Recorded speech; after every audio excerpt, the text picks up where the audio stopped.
destruction of the Amazon and other native places in Brazil. President Bolsonaro wants to allow mining, farming, and hydroelectric power projects to be developed on protected indigenous lands, not only in the Amazon, but in other areas like the Cerrado and Pantanal in Brazil. These proposals, have no doubt, will be welcomed by Blackrock as they invest in companies that are directly linked to these projects and destructions. The only problem here, there's many problems, but one is huge for humanity, is that rampant deforestation is already creating a climate catastrophe in the Amazon. Researchers and environmental groups have warned that deforestation is driving the Amazon towards dieback, an irreversible process in which the rainforest could dry out and become a savanna. The Amazon rainforest is frequently called the lungs of the world, but you know that's not truth anymore. And it was called the lungs of the world because it produces 20% of the world's oxygens and absorbs huge amounts of CO2. But unfortunately, this is not happening anymore. On the 11th of March this year, the National Geographic reported the first study of all the Amazon green gases, suggesting that the damaged forest is now emitting more green gases than it can store. Is now emitting more green gases that it can store. In other words, is making climate change worse. The release of methane caused by dam building and cattle ranching, in particular, is very problematic because methane, as most of you know, is 28 to 86 times more potent as a greenhouse gas than CO2. Complicity in Destruction 3, which is a report by Amazon Watch and the Association of Brazil Indigenous People, APIB, provides the following information about Blackrock funding of these activities and why Blackrock have indigenous blood, not only all over his hands, but body and soul. Vale is a Brazilian and global mining giant. In the Amazonian state of Pará, Vale extracts iron ore at the Carajás complex and is accused of contaminating the Catete River, the primary source of water for the Chikrin indigenous land. It has also submitted 236 requests for mining exploration, which could impact several other indigenous groups. In Minas Gerais, Vale has been responsible for killing 270 people in two huge environmental disasters caused by the rupture of tailings dam. Now, Blackrock has invested nearly $4 billion in Vale. Blackrock has invested more than $4 billion in Vale, a criminal company that is destroying huge areas of Brazil. Second company, Anglo-American. I'm sure a lot of you know what it does. Is one of the world's largest mining companies.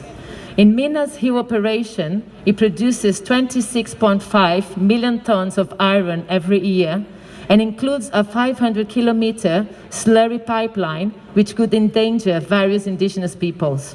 Together with two Brazilian subsidiaries, Anglo-American had registered almost 300 requests for authorizations to survey, and some of the areas specified are in protected indigenous lands. Blackrock has invested nearly $3 billion in Anglo-American.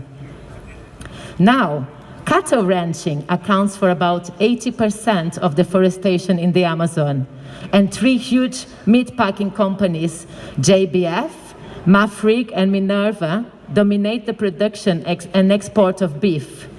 Now JBF is the world's largest meat packer, producing and processing beef, pork, poultry, and lamb.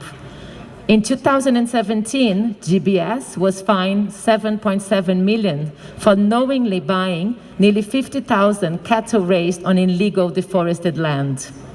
GBS has also been complicit in modern-day slavery and has bribed inspectors to allow them to sell rotten meat.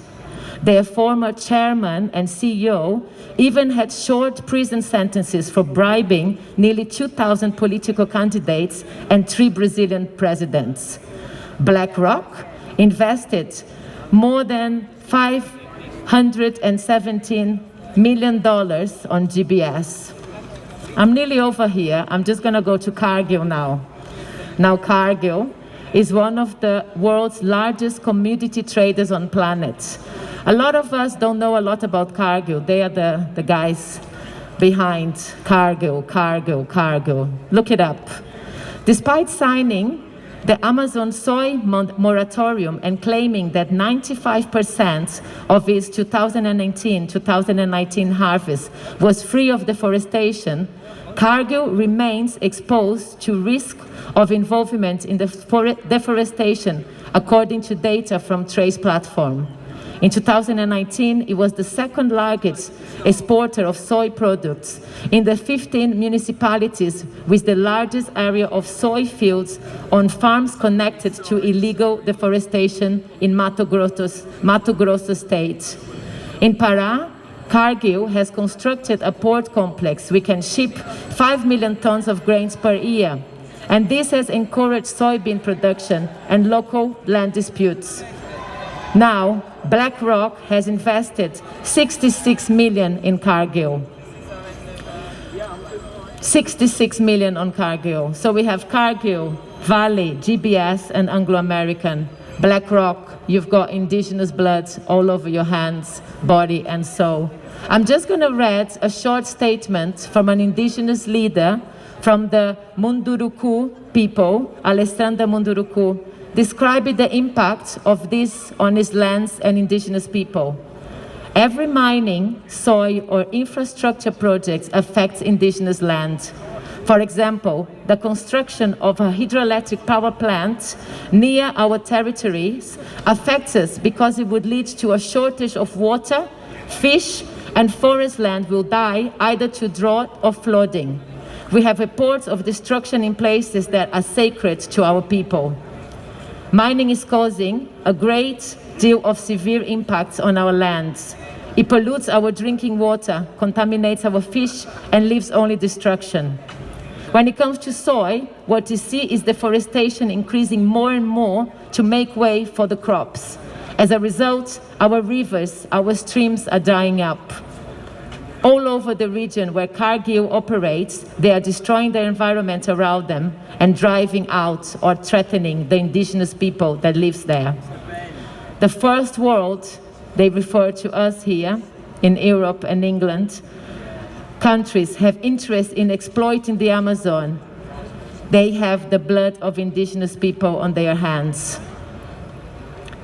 Just wanted us to just think about the impact of Blackrock in the destruction of the Amazon and sacred lands, and the huge impact it has on all of us and humanity.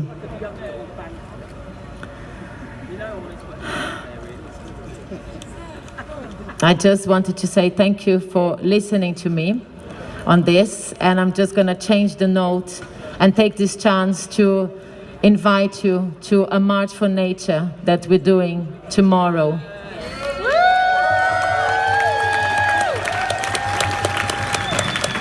This march will be a celebration of all we achieved in the past 2 weeks.